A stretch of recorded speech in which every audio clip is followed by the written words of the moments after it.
We are nearing the finish line to determine who will host the 2026 FIFA World Cup.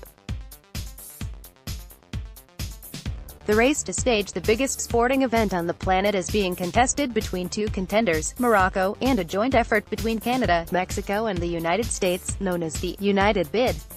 After months of deliberation, FIFA, World Soccer's governing body, will vote on Wednesday in Moscow. Here's what you need to know. When will the vote take place? FIFA has a number of items on its agenda for Wednesday's special congressional meeting, so there's not a specific time as to when the actual vote will happen. But it's believed that it could take place sometime between 6 to 8 a.m. That's how the vote works. Previously, only FIFA's 24-member executive board voted. But the World Cup selection process for the 2018 and 2022 tournaments, which went to Russia and Qatar, respectively, was so tarnished with allegations of vote trading and wrongdoing that FIFA changed the voting procedure. This time around, FIFA's entire membership will get to vote on the host for the 2026 World Cup. This one-vote-per-nation system makes it much harder for corruption to take place in the voting process. The prospective host countries, Morocco, Canada, Mexico and the US, can't vote, which means the winning bid needs 104 votes out of the 207 FIFA member nations who will cast a ballot. A simple majority wins. Voters can cast their ballots for either Morocco or the United Bid. They also have a third option, none of the bids, which is essentially an abstention. If the none of the bids option wins, it would mean the bidding process would reopen to any country, with the exception of the four bidding nations, Morocco, Canada, Mexico and the US. Most observers believe that scenario is incredibly unlikely, though. Read more. Jason DeVos, hosting World Cup would be game changer for Canada. Expanded World Cup good for United Bid. The 2026 World Cup will expand to 48 teams from 32, and will feature a new format of 16 round-robin groups of 3 teams, with the top 2 from each pool advancing to a 32-nation knockout round. The tournament will still take place over 32 days, with both Mexico, in 1970 and 1986, and the US. In 1994, having previously staged the World Cup, with Canada coming off a successful job of hosting the 2015 Women's World Cup, not to mention the collective know-how of the 3 countries, the United Bid would appear to be well-placed to host an expanded World Cup without much trouble. Another thing that United Bid has going for itself is that all of the stadiums are in place.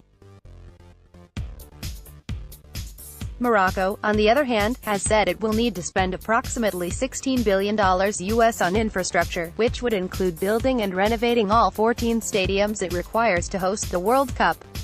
It could be Morocco's time. Morocco has been here before. The Northern African nation lost bids to host the World Cup in 1994, 1998, 2006, and 2010. However, it has successfully hosted the 2013 and 2014 versions of the FIFA Club World Cup, and the 2018 African Nations Championship. Africa has only hosted the World Cup once before, in 2010 in South Africa. Despite some concerns, South Africa pulled off a successful tournament, and there is a growing feeling in some quarters that it's time the World Cup returns to Africa. You could certainly understand why African nations would be inclined to vote for Morocco. But UEFA countries might also favor Morocco, as match times would be more ideal for TV viewers across Europe.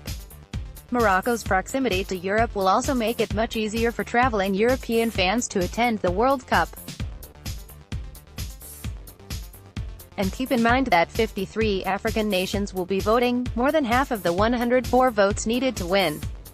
If all of those ballots go Morocco's way, the United Bid could be in danger of losing Wednesday's vote. The Canadian press, Sean Kilpatrick, United Bid outscores Morocco. The FIFA Technical Committee that recently visited all 4 countries involved and inspected both bids gave the United Bid a 4.0 rating out of 5, and the Morocco bid a 2.7 rating. The 5-man panel also labeled Morocco as a high risk in 3 areas: stadiums, accommodation and transportation. No part of the United Bid was flagged as a high risk. What does this mean? It's tough to say. Voting nations could take this into consideration before casting their ballot, although, it's important to remember that FIFA gave the U.S. a higher rating than Qatar in the bidding process for the 2022 World Cup, but Qatar still won. If the United bid wins, would Canada automatically qualify? That's still to be determined. Historically, the host nation has always automatically qualified for the World Cup. It hasn't been forced to play games in order to qualify for the tournament. However, FIFA has ruled that should the United bid beat out Morocco, the number of host countries to automatically qualify for the 2026 World Cup would be decided by another vote by the FIFA Council sometime in the future. Realistically, it's difficult to imagine Canada wouldn't automatically qualify should the United bid win. The possibility does exist that FIFA will vote against that, thus forcing Canada to go through the regular qualifying process in order to earn a spot at the 2026 World Cup. VFGIPHY. What Canadian cities would host games? The joint bid calls for the U.S. to host 60 matches, including all games from the quarter-finals through to the final. Canada and Mexico would each host 10 games. 3 Canadian cities, Edmonton, Montreal, and Toronto, are potential host cities. Should the United bid win, its organizing committee will work in conjunction with FIFA to decide which cities will get games, although FIFA makes the final call. The American candidate cities are Atlanta, Baltimore, Boston, Cincinnati, Dallas, Denver, Houston, Kansas City, Los Angeles, Miami, Nashville, New York, New Jersey, Orlando, Philadelphia, San Francisco Bay Area, Seattle and Washington, D.C. The Mexican candidate cities are Guadalajara, Mexico City and Monterrey. In total, 23 cities are part of the United bid. 16 cities will be selected by FIFA to host games should the joint bid beat out Morocco. Via GIPHY. The Trump factor. Donald Trump has lent his support to the joint bid, but the U.S.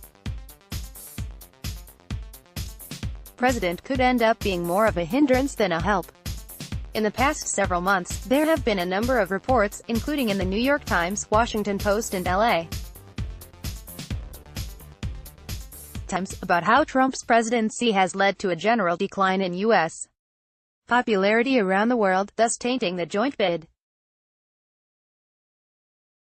Recently, ESPN's Sam Borden published a story, citing high-ranking officials within FIFA, that support for the United States-led bid to host the 2026 World Cup is more divided than most predicted, with some estimates of voting totals having Morocco not just threatening the North American bid but actually beating it.